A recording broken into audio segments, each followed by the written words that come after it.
18 নৱেম্বৰ কাইলৈ যিহেতু আমাৰ সকলোৰে হিয়াৰ আমঠু জুবিন দাৰ জন্মদিন সেইকাৰণে মই আপোনালোকৰ কাৰণে তিনিটা এনেকুৱা গীত লৈ আহিছোঁ যিকেইটা গীত বহুত কম মানুহে শুনিছে আৰু সেই গীতকেইটা লিখিছিলে কিশোৰী অম্বিকাগিৰি ৰায়চৌধুৰীয়ে আৰু জুবিন দাই বহুত ধুনীয়াকৈ গীতকেইটা কণ্ঠদান কৰি থৈ গৈছে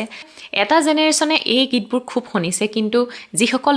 একেবাৰে নতুন জেনেৰেশ্যন যিসকল উঠি আহিছে তেওঁলোকে এই গীতকেইটা হয়তো শুনা নাই গতিকে আপোনালোকৰ প্লে লিষ্টত এতিয়াই এই গীতকেইটা এড কৰক আৰু শুনিবলৈ চেষ্টা কৰক কিমান বেছি ধুনীয়াকৈ তেওঁ কণ্ঠদান কৰিছে প্ৰথম গীতটো হৈছে মোৰ কল্পনা মণ্ডিত ইমানেই ধুনীয়াকৈ তেওঁ গাইছে মোৰ কল্পনা মণ্ডিত হিয়াৰ তলিত আঁকি দিয়া তজু মাধুৰী ৰসাল মোৰ কুকুহা অন্ত পাপৰ ভৰত স্থিতি লোৱাহি হেৰা বিশ্বপাল মোৰ কল্পনা মণ্ডিত হিয়াৰ তলিত আঁকি দিয়া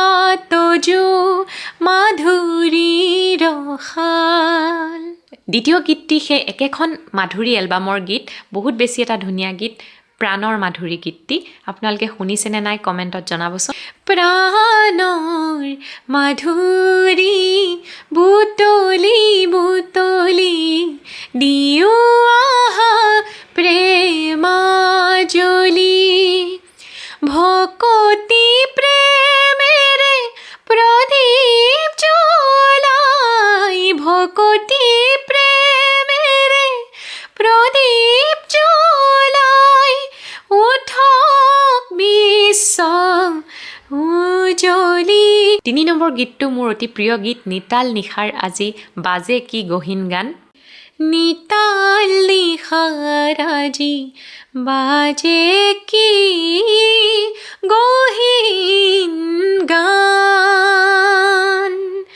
উৰি যাব খোজে মোৰ আকুল উদাস প্ৰাণ